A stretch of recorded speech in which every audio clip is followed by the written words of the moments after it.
juez de arranque, ¿no es cierto? Hoy estamos de estreno junto a Cartas sobre la Mesa y estamos ya de retorno junto a nuestro tema del día. Lorena, contigo. Naira, vamos a presentar a nuestros invitados esta noche para conversar sobre el tema del aborto, un tema controversial en nuestro país y un tema que no ha llegado a sentarse ni a definirse porque cada caso es distinto, querido Omar. Al doctor Luciano Gutiérrez, las buenas noches, es ginecólogo obstetra. También saludar a la doctora Melina Carmona, que es máster en desarrollo humano. Está con nosotros también Julieta Ojeda, integrante de Mujeres Creando, y vamos a tener un contacto también en nuestra unidad móvil con otro invitado que hemos preparado para esta noche. Les voy a pedir, por favor, la hermenéutica es sacar una carta. Pero antes, mi queridísima, vamos a ir a un reportaje que hemos preparado. Claro que sí. ¿Te parece muy bien? Queremos saludar a la doctora Marinés Salazar también, quien va a estar con nosotros en contacto, participando de este importante coloquio sobre este tema tan controversial. Vamos a estos elementos que quisiera que los escuchemos atentamente, por favor. Adelante. Omar.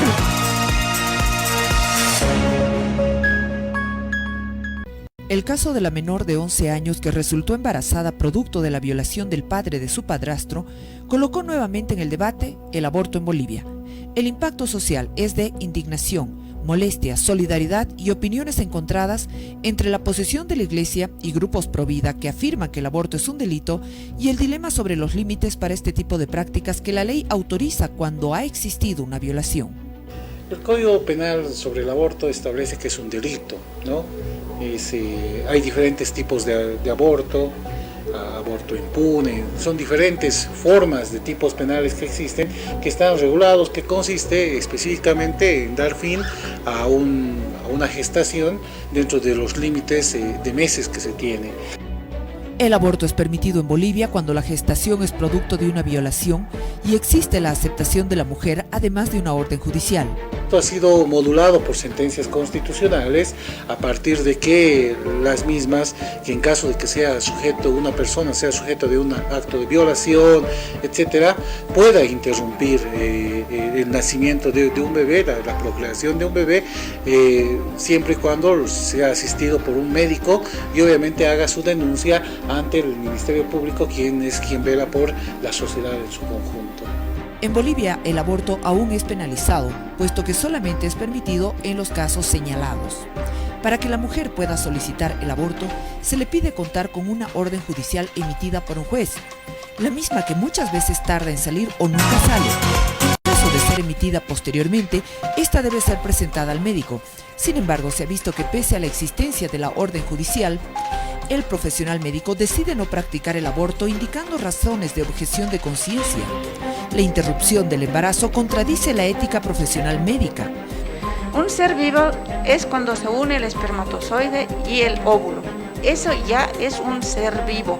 No tendrá forma, etcétera, pero eso ya empieza ahí, empieza la vida. O sea, la unión del espermatozoide y el óvulo empieza un nuevo ser, empieza la vida. Debido a que en Bolivia el aborto es penalizado, este es realizado en lugares clandestinos y poco seguros, exponiendo a la mujer a infecciones, perforaciones de útero e incluso poniendo en riesgo su vida. Tenemos muchas pacientes que fueron, por la zona norte o por La Garita, por muchos lugares donde clandestinamente hacen. Entonces vienen con shock hipovolémico, entonces no pudieron controlar el sangrado que lleva el acto mismo, entonces llegaron choqueadas, casi a punto de morir. La clandestinidad imposibilita conocer el porcentaje de mujeres que luego de haberse sometido a un aborto inseguro presentan complicaciones. La opinión pública está dividida entre quienes basan su rechazo al aborto en el derecho a la vida desde el embrión, así como en principios religiosos, y aquellos otros quienes creen que legalizar el aborto es una cuestión de salud pública y que se debe respetar el derecho de la mujer a decidir sobre su cuerpo.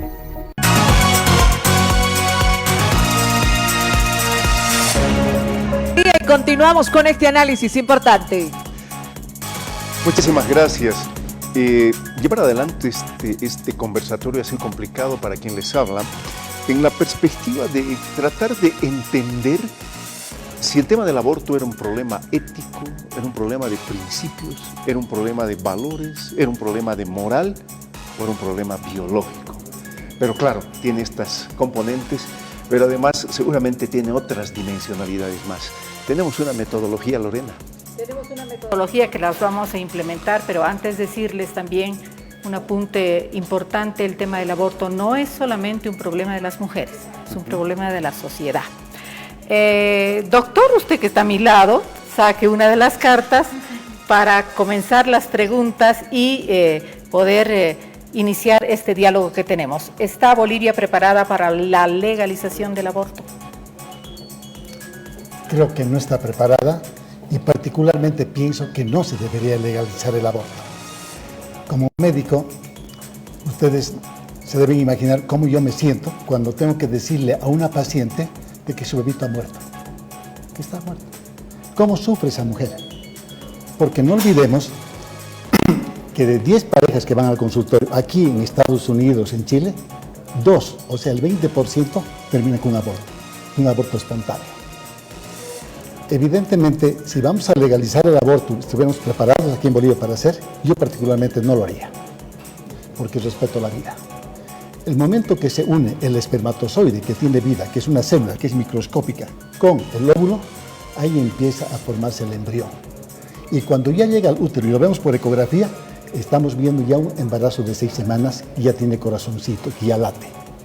Yo en mi experiencia puedo decirles que muchas pacientes van al consultorio y decirme: doctor, no lo quiero tener este bebé. No estoy en condiciones de poder llevar este embarazo. Y puedo escribir sobre eso un libro, que su pareja había sido casado, que tiene muchos hijos, que no hay posibilidades económicas. Puedo hablar toda la noche de estos temas. Pero cuando yo le muestro la ecografía a la paciente y le digo: mira tu bebé, y que está latiendo, y escucha, la paciente cambia de opinión. Empieza a llorar y dice: doctor, lo voy a atender.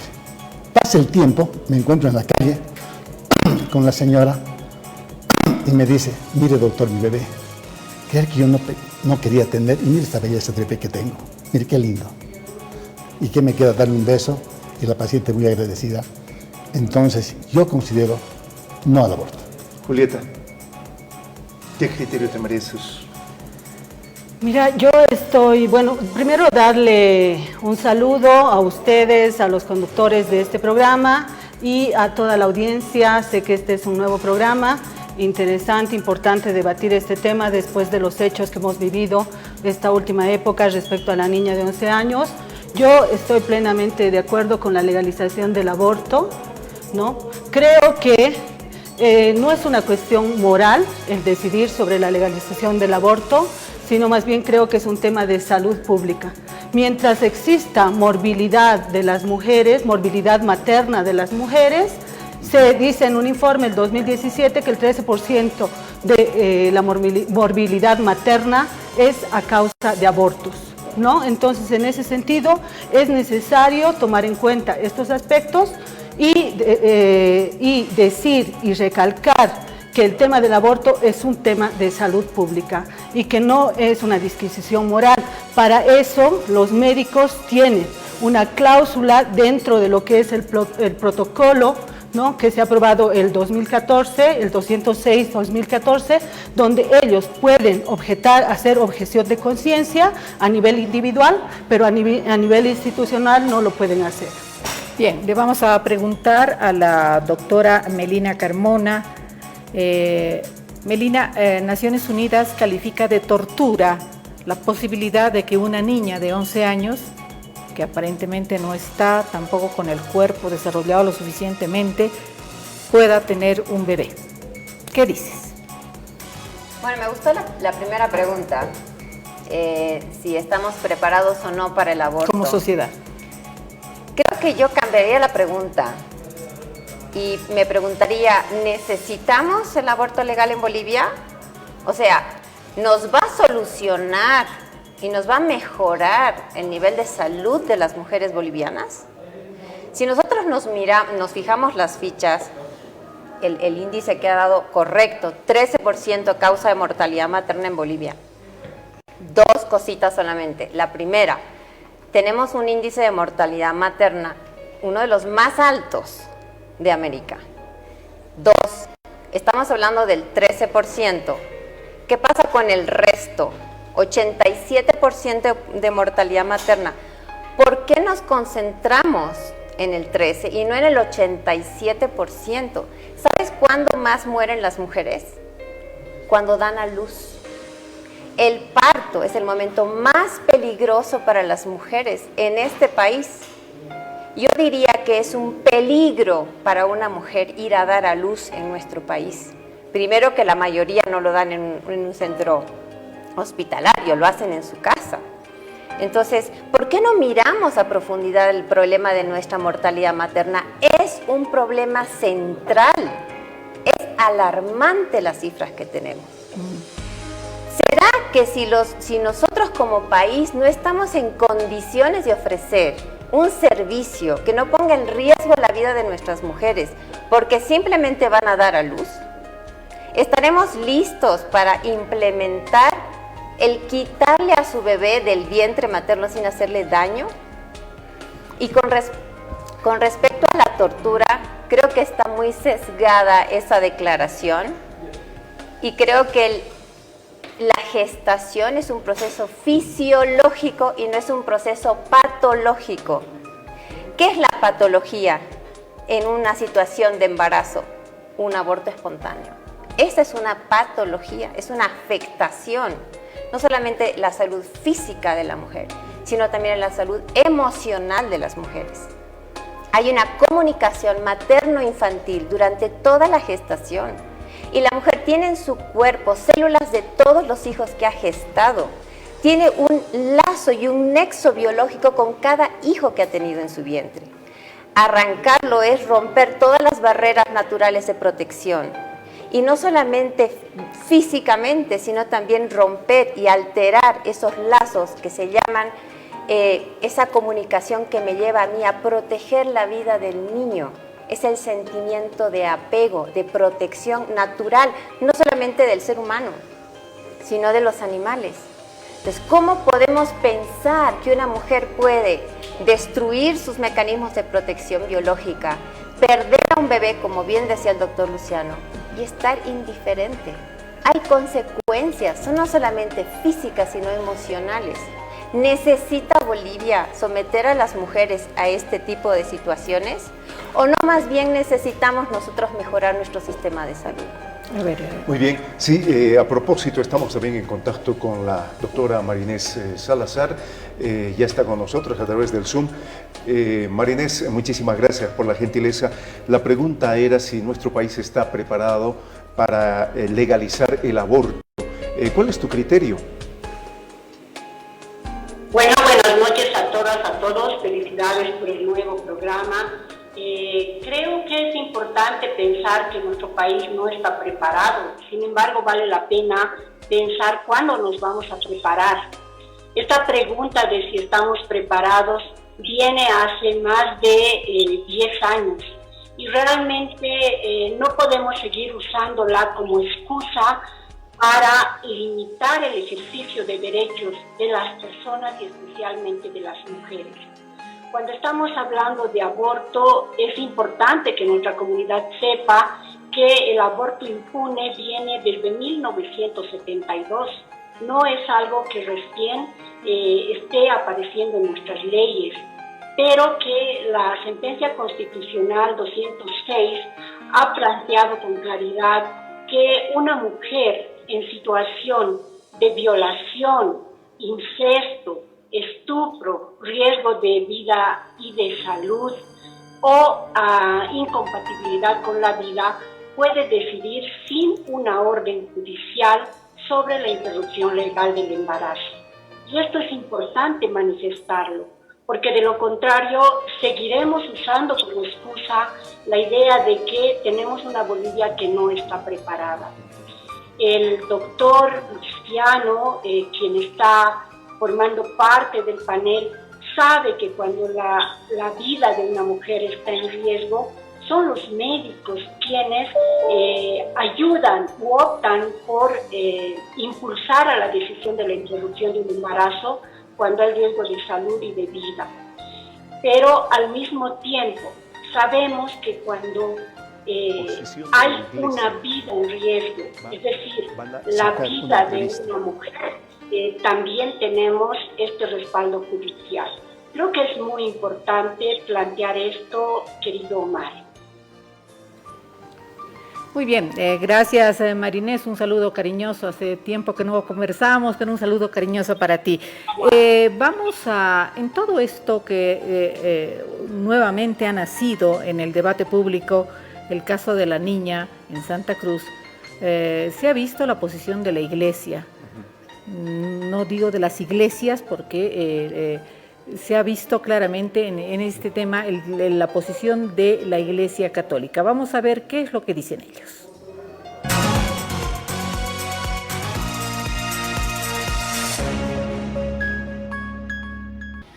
Como pastor evangélico, para nosotros, en Éxodo 20 claramente nos dice que el aborto es un asesinato.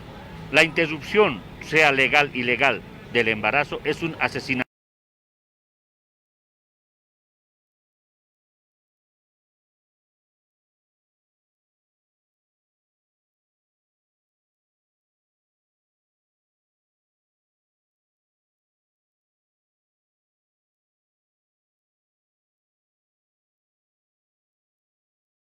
Comité Operativo de Emergencia de la OMSA contra el COVID-19 te recomienda. Ay no, qué macana. Qué grave está la cosa, oye. No, mejor veamos otra cosa. Sí, ¿no? Evita en lo posible ver, leer, escuchar y o compartir noticias que generan ansiedad y angustia, que en muchos casos son noticias falsas. Protege tu salud mental y a tus seres queridos sin generar temor o miedo. Tigre. Escuchamos música. Ya. Tú tienes el poder de protegerte contra el coronavirus. La OMSA cuida tu salud. Hasta ahora, se pensaba que la forma dominante de transmisión del coronavirus estaba asociada a las gotículas de saliva expulsadas por las personas al hablar, toser o estornudar.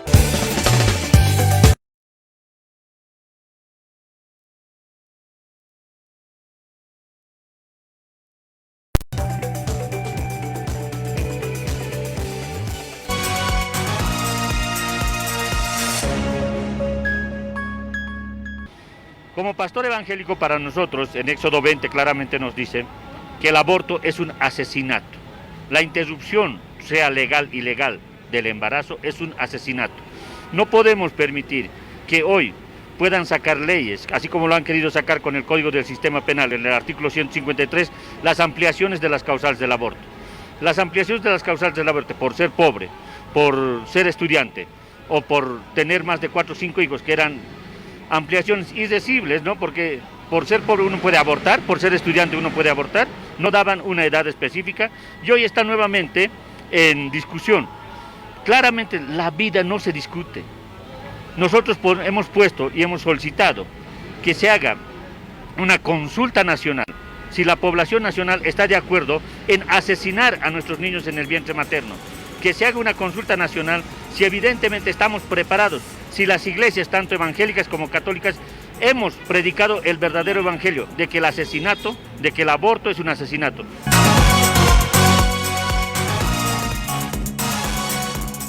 En realidad era la iglesia evangélica, ¿verdad? Sí.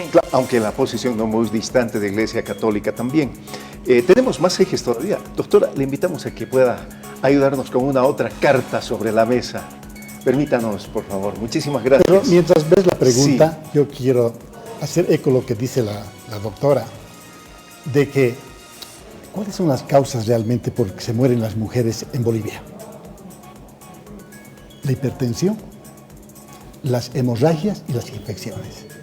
Y evidentemente, no hay un centro de salud en este momento. Hay algunos, evidentemente, privados, y en algunos privados también no existe. No tenemos un banco de sangre.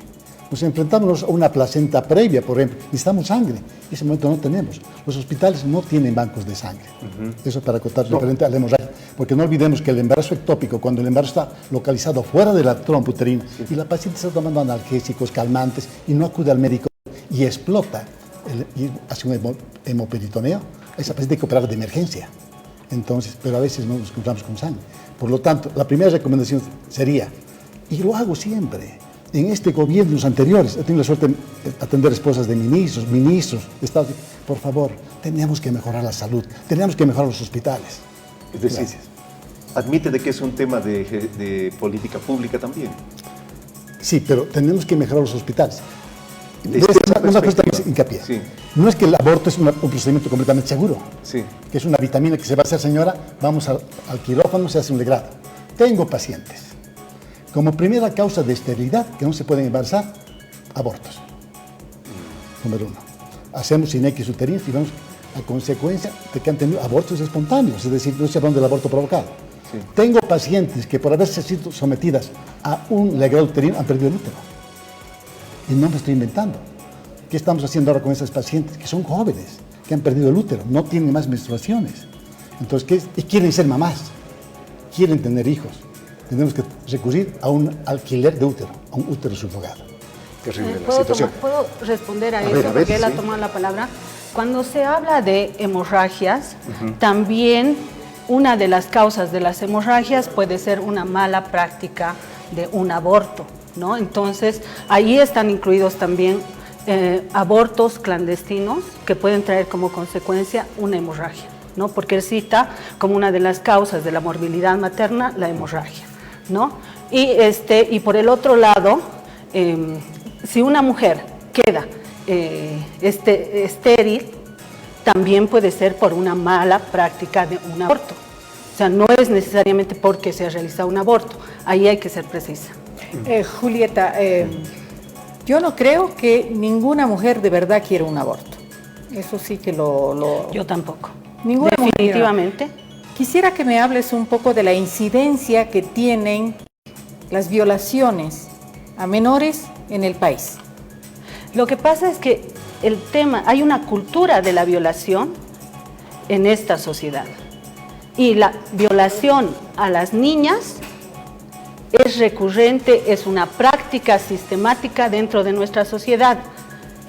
Hay pueblos enteros donde es normal que los padres violen a las niñas, a sus hijas, a sus sobrinas, a sus hermanas, ¿no? Y obviamente esto de tener hijos para el padre, tener hijos para el hermano, tener hijos para un familiar es normal. Y cuando la iglesia plantea que una niña violada de 11 años debería traer al mundo el producto de una violación, ahí está cometiendo tortura. Está prolongando el sufrimiento de esa niña. Las disquisiciones morales que luego ella va a tener respecto a ese niño, a esa niña, porque se decía que ella la iba a poner en adopción después de tener al niño, tener a la niña, ¿no? Es tortura. Tortura cuando la violaron, tortura cuando la someten a decisión de la iglesia, tortura cuando la someten a la decisión de los médicos, las médicas, tortura cuando tiene que pasar por el filtro moral de la sociedad, cuando hay una ley que dice que esa niña legalmente puede abortar en esta sociedad. Es el protocolo que se debe seguir. A ver, yo quisiera incorporarme con esta pregunta. Marinés, estás ahí todavía en contacto a través de redes, de la tecnología en este caso. Nuestra segunda pregunta, producto de nuestra carta sobre la mesa, es, en una persona adulta que toma una decisión de aborto biológico y en otras circunstancias, ¿debería poder, acaso, decidir también la persona, el padre en este caso, del hijo en gestación ya en ese momento? Bueno, quisiera iniciar planteando y reforzando esto que manifestaban. No existe una mujer que esté festejando la idea del aborto. El hecho del imaginario social de mujeres que están buscando abortar solo porque quieren tener esta práctica o esta experiencia es un manejo hasta publicitario que no deberíamos permitir. Cuando existe un embarazo, este embarazo debería ser decidido y debería ser planificado. ¿Por qué? Porque el hecho de ser madre o de ser padre es una decisión personal. Existen muchas personas, Omar, que van a engendrar. Existen muchas personas que van a parir incluso, pero no van a decidir ser padre o ser madre. Entonces, respondiendo a esta pregunta, el hecho de que haya un hombre que quiera obligar a una mujer a continuar un embarazo porque se siente en el derecho de hacerlo después de haberla violado, sea dentro del matrimonio, fuera de él, es un hecho altamente refutable. En esos casos no podríamos hablar de la intervención o decisión de un hombre sobre el cuerpo de una mujer. Bien. Cuando han habido parejas que han planificado, han decidido, pero ante una situación como es el riesgo de la vida o la salud de la mujer, entonces será la pareja quien tenga que tomar este diálogo. Pero no cuando hay un incesto, no cuando hay una violación, no cuando hay un estupro a nombre de también es mi hijo. Creo que son temas muy profundos a reflexionar. Muy bien, muchísimas gracias, Marinés. Doctora, ¿cuál es su criterio? Bueno, me han tocado dos temas, ¿no? Creo que el primero es sobre si el adulto puede decidir sobre la vida o... Porque es padre biológico, ¿eh? El adulto. El adulto. La madre, el padre, ¿no? Entonces, pienso que es muy importante esa pregunta porque estamos hablando si los niños concebidos en situaciones irregulares tienen menos dignidad que el niño concebido en una situación regular. Estamos diciendo que la dignidad de la persona humana depende de la situación en la cual se ha concebido. Estamos poniendo una condición externa a la persona para decidir si esa persona tiene dignidad o no la tiene. Esto ha pasado muchas veces en la historia. La dignidad de la persona humana depende de su ser persona humana, no de otros factores. Si nosotros no somos capaces de reconocer la dignidad de nuestros hijos, de los niños, de las personas que están a nuestro alrededor, no existe posibilidad alguna de que vivamos una sociedad armónicamente desarrollada. Si nosotros empezamos a quitarle arbitrariamente la dignidad a un ser humano por alguna característica externa, estamos cometiendo una falta porque no tenemos ningún derecho a hacerlo. El derecho a vivir de una persona se desprende de la calidad de su dignidad y la calidad de toda persona humana siempre va a ser la misma. No hay un cartel acaso que ponemos en nuestros negocios que dice todos somos iguales ante la ley. Eso es muy importante acordarnos de eso. Todos somos iguales ante la ley. No importa en qué condiciones es concebida una persona. Y creo que es muy importante también lo que decían, que uno tiene derecho a decidir cuándo ser padre y cuándo no. ¿Ok? En la realidad normal, en la normalidad de nuestra conducta, tenemos que tomar las decisiones antes de la concepción, no cuando ya el bebé está gestado y se me ocurre a mí decidir, este niño no debe nacer. ¿Qué pasa específicamente en el caso de violación? ¿Qué debemos hacer? ¿Qué debería hacer un Estado cuando hay una situación de violación? Debería hacer tres cosas. La primera, debería castigar a esa persona, al agresor, a esa persona que está totalmente actuando fuera de sí, cometiendo un delito. Esa persona debe ser castigada. La madre debe ser contenida, debe ser ayudada, debe ser acogida.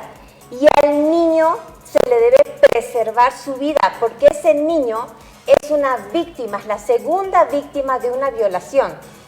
Entonces, ¿cómo vamos a nosotros como sociedad sentirnos muy contentos y muy felices que frente a una violación todos los medios de comunicación hablan sobre el tema hasta que se logre el aborto?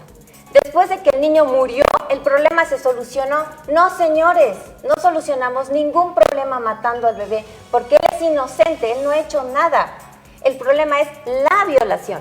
¿Cuántas políticas ha implementado este y el anterior gobierno para estudiar en qué situaciones se dan las violaciones, en qué zonas y qué características comprenden y acompañan a una situación de incesto? ¿En dónde duermen los niños? ¿Duermen en un mismo colchón? ¿Cuáles son las condiciones socioeconómicas donde se dan las violaciones? ¿Escuchamos esto? Hay un estudio, hay un seguimiento. ¿Estamos protegiendo a nuestros niños del abuso sexual? No, señores, no estamos protegiendo. Y pensamos que matando a un ser inocente, que es ese bebé, estamos solucionando el problema. Van a ver ustedes, se abortó y gracias a Dios que aquí se está tocando el tema. No se va a tocar más hasta que llegue otra niña embarazada. Y les quiero decir, mi marido, porque nosotros trabajamos en una fundación atendiendo a casos de embarazos en crisis, ha atendido no una vez, varias veces a muchachas de 11 años embarazadas por violación. Primero, señoras y señores, si esta niña no se hubiera embarazado, ¿saben lo que hubiera pasado estas últimas semanas? Hubiera seguido siendo violada. Gracias a ese embarazo, eso se da a conocer. Y el abuso sexual se corta. ¿Lo pensamos? No lo pensamos. Es muy importante decir esto. Y segundo, esta situación, estas muchachas atendidas por nosotros en primera persona, han tenido a sus hijos. La mayoría los ha podido dar en adopción. Y hoy son chicas saludables, sanas, no les ha pasado nada, por Dios. Tener un embarazo es una situación fisiológica. No necesitamos presionarlas, y como se ha hecho en este caso, una cacería humana hasta lograr que ese niño muera de 22 semanas. Sí. Julieta, ¿cuál es tu punto de vista frente a este escenario? Respecto a la pregunta, sí, ¿no es cierto? Yo creo que en última instancia la decisión la tiene que tomar la mujer. Es decir, ¿no? La mujer es la única que tiene que decidir. Sí, yo creo que en todo caso el varón lo que tiene que hacer es coadyuvar o ayudar en esa decisión, en la decisión que tome la mujer, ¿no? Perdón, Julieta, pero estamos hablando de una niña de 11 años. No, me refiero, la pregunta era puntual, era sobre el tema de, en una persona adulta, el padre biológico debería poder decidir respecto a la vida de su hijo en gestación. A esa pregunta estoy respondiendo, ¿no? Entonces yo digo que en una persona adulta, ¿no? Cuando estamos hablando de una persona adulta que ha tenido relaciones sexuales y que... ¿Una no adulta? No, obviamente es un embarazo no deseado. Sí. Y ahí hay una política de parte del Estado para que a esta niña se le practique un aborto legal, ¿no? Ahí no se ha practicado ningún parto ni nada, es una interrupción legal del embarazo. Ahora, cuando una cosa que me parece importante y fundamental sobre lo que dices. La justicia ha intervenido, ha hecho la intervención, en fin. La doctora hablaba y decía, ¿qué estamos haciendo para proteger a nuestros niños de más abusos, de estas situaciones tan difíciles, tan terribles para una familia? ¿El Estado tiene mecanismos suficientes para proteger a los niños de estas situaciones? El Estado claramente no tiene mecanismos, ¿no? Yo soy una mujer organizada, tengo un movimiento feminista al que pertenezco y nosotras día a día luchamos para que no existan más niñas violadas, para que no existan más niñas abusadas, ¿no? En nuestra sociedad lo hacemos día a día a través de Mujeres en Busca de Justicia. Y algo que quería decir es que, por favor, o sea, estamos con médicos, médicas, no podemos hablar de niños o niñas, podemos hablar en todo caso de embriones, de fetos, no podemos hablar de niños o niñas, lo que estamos haciendo es manipular a la audiencia diciendo que la intervención legal de ese embarazo, ¿no?, ha sido un asesinato, y no es así porque no había en ese vientre un niño o una niña, sino había un feto. Además que siempre hablan en masculino. Casi directa al doctor, ¿no? Para decir... Y por el otro Y por el otro lado, sí, pues hay fundaciones, hay gente, ¿no?, que se ocupa de buscar niños, de buscar niñas para inducirlos a que tengan partos, ¿no?, a que lleven adelante su embarazo hasta parir y hasta llevarlos a adopción. Hay pues hay gente antiderechos que hace todo el tiempo. Brevemente está planteado ese escenario cortito. Usted, doctor, ¿desde qué momento se puede concebir a una persona como niño? Es decir, ¿estando en el vientre o saliendo del vientre? Desde el momento que tiene la menstruación la mujercita, puede embarazarse. Fisiológicamente no es lo adecuado. Sí. El embarazo debería ser a partir de los 19 años de edad. Sí. Pero el tema que estamos tocando, y voy a hablar con toda franqueza y toda sinceridad, cuando yo hago el año de... Porque esto no es un tema de ahora, es de hace muchos años, y no se está poniendo, como se dice vulgarmente, el cascabel al gato. Llego a San Javier a hacer mi año de provincia, y le digo, ¿cómo se llama tu hermanito? No, doctor, es mi hijito. ¿Cuántos años tenía? 14 años. Ahora, una cosa que quede bien clara. Cuando hablamos de violación, y no se está tomando ninguna medida contra el violador. Porque no es que la ha violado hoy día ha quedado embarazada. No, claro. Eso es mentira. Porque si hablamos ya desde otro punto de vista, completamente fisiológico. Yo tengo en este momento 10 parejas que están completamente normales. Están buscando el embarazo, recomendando todos los días qué días deben tener relaciones sexuales, que estén felices y contentos. De las 10 parejas, ¿cuántas se embarazan este mes? Se embaraza una. Pero al cabo de 12 años tienen que estar embarazadas las 10 parejas. Entonces, cuando hay una violación y me dicen, esta chica ha sido violada, un momentito, por detrás hay un violador que ha estado haciendo mucho tiempo uso de ese cuerpo.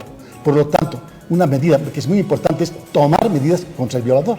Y el país no está haciendo absolutamente nada contra el país. Y esto es de hace muchos años que lo veo. Entonces, aparece la niña embarazada, pero no es que la primera vez que ha aparecido, ya ha tenido anoche su primera relación. Este señor ha estado violando a esta niña desde hace mucho tiempo. Pero puede darse ese accidente, ¿no? Existe, se puede dar, ¿no? Pero no es lo regular, digamos. No, es muy raro, pero existe. A veces que en mi experiencia profesional, su primera salida han tenido sus relaciones sexuales y queda embarazada. Pero eso muy bien, doctor, gracias. A ver, María Inés, estás tú ahí todavía en el Zoom, por favor. Muchísimas gracias por tu gentileza. ¿Qué criterio te merece este aspecto que estamos abordando? Bueno, creo que es importante, por ejemplo, entender estadísticas. Del 2019 a la fecha, son más de 6.000 violaciones denunciadas, el 90% hacia niñas y adolescentes. Hasta el momento vamos a entender que tenemos una educación integral de la sexualidad deficiente y es triste ver que hayan movimientos eclesiales que se opongan a una educación integral de la sexualidad como forma de prevenir estas situaciones de las que estamos dialogando. Es triste ver a iglesias que se oponen a el manejo de métodos anticonceptivos ante relaciones coitales decididas. Pero también es muy duro ver que no entendamos la dimensión de lo que significa el cuerpo de la mujer. Los dos médicos, tanto Melina como Luciano, han hablado de lo difícil que significa un embarazo, lo difícil que significa un parto. Si esto es tan difícil en un sistema de salud precario para una mujer adulta, deberíamos pensar no solamente con la cabeza, sino también con el corazón, lo que significa parir o llevar un embarazo para una niña, una adolescente. Y algo más respecto a la pregunta que hacía Julieta. Vale la pena abordar desde la academia, desde la ciencia. Se fecunda en las trompas. Después de la fecundación hay un tiempo de constitución de mórula, que es alrededor de una semana. Luego somos embriones hasta aproximadamente los 3 meses. A partir de ello somos fetos. Cuando nacemos somos reconocidos como bebés y como personas de derechos. Es importante tener esta información. De lo contrario, vamos a tener una discusión desde nuestras moralidades y no vamos a lograr generar la prevención de lo que ninguno de nosotros queremos, que son abortos clandestinos. Muchísimas gracias, Marinés. Vamos a escuchar lo que dicen jóvenes. Hemos hecho un sondeíto para ver qué es lo que piensan los jóvenes a propósito de este tema que ha tocado a la sociedad boliviana.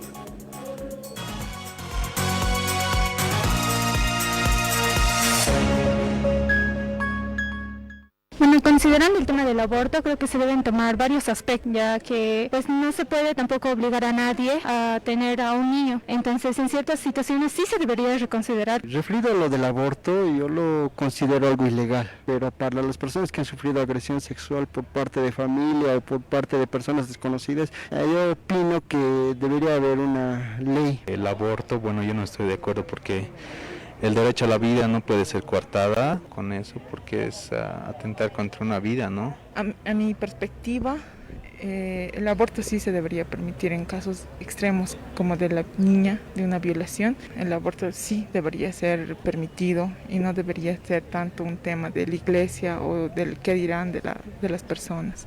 No estoy ni a favor ni en contra, no sabría decirte. Bueno, yo estoy a favor de la vida. Francamente, yo estoy en contra del aborto. Muchos adjudican que el aborto debería ser un derecho, diciendo que pues tiene que ser para las personas que han sufrido algún tipo de violación.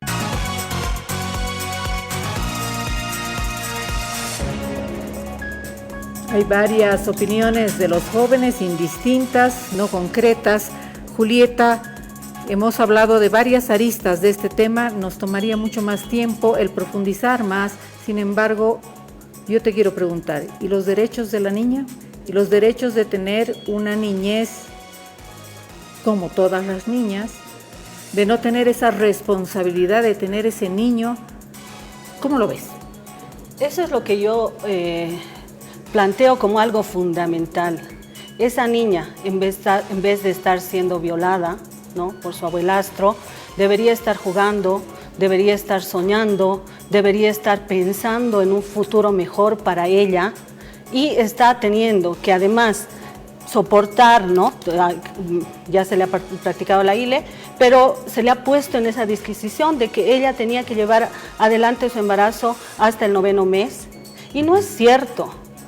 Es verdad, puede existir una niña que es capaz de soportar un embarazo hasta el 9º mes, pero también hay niñas que no van a soportar este embarazo y que hay un riesgo de vida de esa niña, porque no solamente ahí es un tema de decisión o no decisión de la niña, de si quiere tener o no quiere tener, sino ahí está en riesgo su propia vida, ¿no? Entonces eso me parece a mí fundamental. Respecto a lo que decían los jóvenes, las jóvenes en la encuesta, me parece fundamental. Respecto al embarazo, ¿no?, al aborto en casos de violación, la posición está bien dividida en nuestra sociedad. Y gente que pertenece a la Iglesia Católica y que es militante de la Iglesia Católica también está de acuerdo en el aborto en casos de violación. Yo quisiera, podríamos quedarnos muchas horas seguramente hablando de este tema. Yo quisiera ir cerrando esto, concretando. Creo que aquí, además del hecho de que se haya tomado una decisión en base al criterio jurídico que tiene ya la Constitución y otros aspectos, pero pareciera que existe una insuficiencia de entender el tema integralmente, ¿verdad? Por supuesto. Yo creo que se mezclan todos los temas en uno solo. En uno solo, cuando son temas totalmente diferentes, ¿no? Y quería recalcar algo que me parece muy importante, sé que ya estamos como en la recta final, que la niña había decidido tener a su bebé y de palabras de ella, porque hay un video donde se le escucha su voz que dice: la defensoría me está obligando a abortar. Y su madre dice que la amenazaron con meterla a la cárcel si no firmaba el consentimiento para que aborte. Han habido muchas irregularidades en este proceso. Y quiero decirle a la población que el Tribunal Constitucional evidentemente tiene una normativa, pero en ningún momento esa normativa obliga a todas las muchachas embarazadas por violación a abortar. No es una obligación. No están obligadas a abortar todas las mujeres que sufren un abuso sexual. Esto es muy importante. Tienen el derecho a tener una orientación y una evaluación médica, que fue lo que se determinó, y el Ministerio de Salud pidió que se le haga una evaluación, pero no se hizo la evaluación. No hubo ningún resultado de esa evaluación. Lo que se hizo fue un parto inducido, tremendamente doloroso, a las 22 semanas, que duró 12 horas, y que ese procedimiento podría haberle quitado la vida a la niña y que no tenía por qué vivirlo porque ella no lo quería hacer. El niño nace con vida, 22 semanas. Si lo ponemos a una incubadora, tiene chance de sobrevivir. Eso ha sido un asesinato, ha sido un infanticidio, porque han visto un bebé recién nacido y no le han dado asistencia. Y estamos aquí discutiendo sobre el aborto. No me parece justo y me parece una hipocresía tergiversar, irnos a hablar sobre una cuestión de discusión que el aborto sí, el aborto no, cuando acaban de hacer algo en nuestro país que ha sido un abuso completamente arbitrario. Muchísimas gracias. Y lo último, cuando se da la concepción, en la unión del óvulo y el espermatozoide, ese ser humano, si no le quieren decir niño o niña, tiene un sexo. Perdón, no puedo decir feta y feto, esa terminología no existe. Cuando uno va a la ecografía y dice, señora, usted tiene un niño masculino, ¿no? Entonces, la terminología niño o niña se usa perfectamente y no desde las 22 semanas. Es hombre o es mujer desde la concepción. Esto es muy, muy importante. ¿Y por qué se presionó y por qué se corrió? La Defensora del Pueblo fue la primera encargada de presionar a todo nivel, amenazando a los médicos y amenazando a su propia madre para lograr el aborto antes de las 22 semanas, porque era el límite que establece la normativa esta del ILE. Pero 22 semanas, ¿por qué? Porque es un niño viable. Eso significa que puede sobrevivir por sí mismo fuera del vientre materno. Estamos frente a un abuso tremendo y hay mucha indignación en la población por lo que ha sucedido. Bueno, también acotar que ya estamos al final del programa, ya no podemos tener más reflexiones. De todas maneras, en el caso creo que de la Defensoría, también hay normas que están sobre la cabeza de la defensora, así que o A o B, igual la norma está ahí y podría ser también, si no, la propia Defensoría sancionada. Tu última reflexión. Muchísimas gracias. Yo veo que el tema realmente tiene múltiples dimensionalidades. Al comenzar había hablado, no solo es un tema legal, no solo es un tema ético, no solo es un tema biológico, no solo es un tema de Estado, tiene que cursar por una serie de elementos y me parece que el tema no es abordado desde esas dimensionalidades. Creo que necesita muchísimo más. Les agradezco infinitamente. Marinés también ha estado a través del Zoom. Muchísimas gracias por la gentileza al habernos acompañado. Nos vamos a volver a convocar porque creo que hay todavía muchísimos otros elementos. Gracias, Marinés, por tu participación. Chao, Marinés, gracias. Gracias, queremos trabajar. Muchísimas gracias. Mayra.